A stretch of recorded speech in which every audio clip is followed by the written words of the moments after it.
Okay, greetings, Earthlings. I'm back. And it's been a while since I've done a video. In fact, I just did an entire video that I'm going to do again, and I forgot to have it record my desktop. So I'm pointing at things and nothings. So that's how long it's been since I've done this.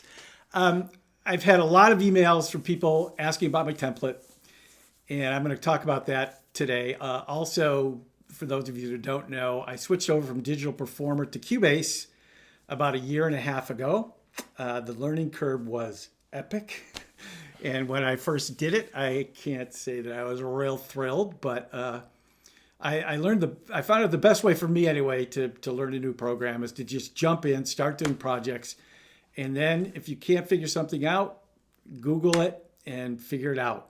So my workflow was pretty slow. Why did I go from Digital Performer to Cubase? I really felt there was a lot of compatibility issues with Digital Performer that I was really tired of dealing with. Cubase doesn't seem to have that. So again, just my personal, what works personally best for me. So I'm fairly comfortable with Cubase now, and it did take me a good year and a half to get there. And I'm sure I'm still finding a ton of stuff that I don't know, which that'll probably be going on for the rest of my life. And it was interesting.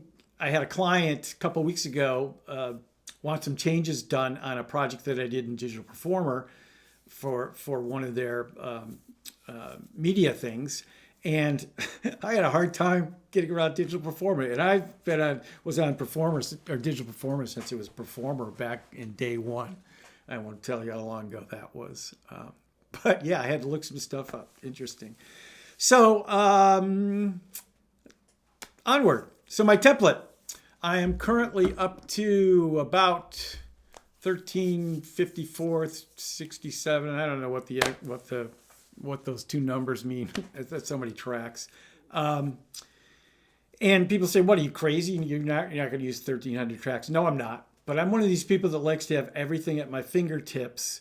The other reason I did it personally is because I buy sound libraries, and then sometimes I forget that I have them. In fact, I have a folder with all my sound libraries in it. So sound libraries, aka the money pit, which for me, it definitely is money pit. And I'm trying to get better about not buying every library that I think is going to be the latest and greatest thing. So 1,300 tracks, and I'll drag this over. This is Activity Monitor.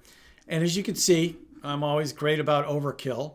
So I'm on a Mac Pro, 2019 Mac Pro, and I have 384 gig of RAM. Way too much. My next computer will not have that much. And you can see why. I mean, I have my entire template loaded. Tracks are not enabled, but it's loaded, and I'll talk about that in a minute. And it takes up roughly 23.86 gigabyte. So I've got some room to maneuver. And it's been nice because I have not had to unload anything. And I will say this template's been solid, and I'm on Cubase 13.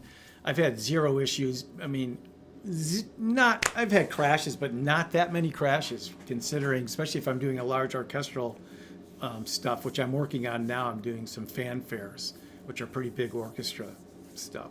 So anyway, let's talk about the template a little bit. So what I've done, what did I do here? Oh, what I've done was move things around, which I shouldn't have. Well, it doesn't matter. I have everything organized in folders. So if you can see, I have an FX folder with some FX that I load in and use, not all the time, but if, again, I have an open contact, so I can just duplicate tracks. I mean, and a lot of these sound libraries that I have, I just have one or two tracks because I know I can duplicate them and get more things in. I have synths broken down into tier 1, tier 2, and tier 3, depending on how much I use it. I have guitar and bass folders. You can go through winds, brass. My winds is fairly large. Obviously, brass is large. Choir, not so large. Keys are large. I have them broken down into pianos. Percussion, strings. Percussion's really large. Strings, ethnic. and ensemble patches that I use, like Project Sam stuff. So, I have most of their libraries because I really like Project Sam a lot. So how this works. So let's go to pianos and the keyboard. So if you'll notice it, I'll go to my Max Richter, which I just bought, which I really like. I like it for sketching stuff. It sort of feels, well, it doesn't sort of, feels to me, or sounds to me like a nice piano. I don't have to go over to my upright and mess around. So all I do is I've set up keyboard shortcuts for enable and unenable. So I just hit E, and that will unenable it, and E will enable it. And it's that fast. So there's the keyboard. And if you look at my RAM, it didn't increase. It's not even a blip. In fact, obviously with 384 gig, I think the most I've ever had this up to is maybe 35 gig of RAM. I should keep track of that now that I'm working on these big orchestral things and see what I get it up to. But I've had no issues as far as, I have not had to unload anything, or, I'm spoiled with with the Mac Pro and with that much RAM. What else did I want to talk about in this template? Oh, okay. So one of the reasons I love Cubase, and again, it's just me personally. You may hate it. You may find something else. I know a lot of people are Logic users. I've used Logic a lot, but I just like the workflow better on Cubase. It works for me. So what I've done here, I've set up all my routings. So in other words, for stems. So if I go to keys, and I load the Max Richter, and I go to my mixing window, which usually sits on my left monitor, but I'm only recording my main monitor. You can see that I've already got the track labeled with an icon. I've got it routed into pianos, and I've got, this one I don't have any piano, I don't have a verb on it. But if I were to set up, let's go to a string where I would have a verb. Let's go to solo strings, violin. We'll go to Joshua Bell. I should have a reverb set up on this. Okay, it's already loaded.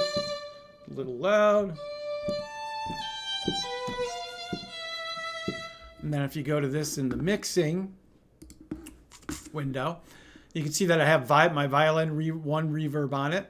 I also have it routed to strings high. So, and I could route it to legato, staccato strings, shorts and longs.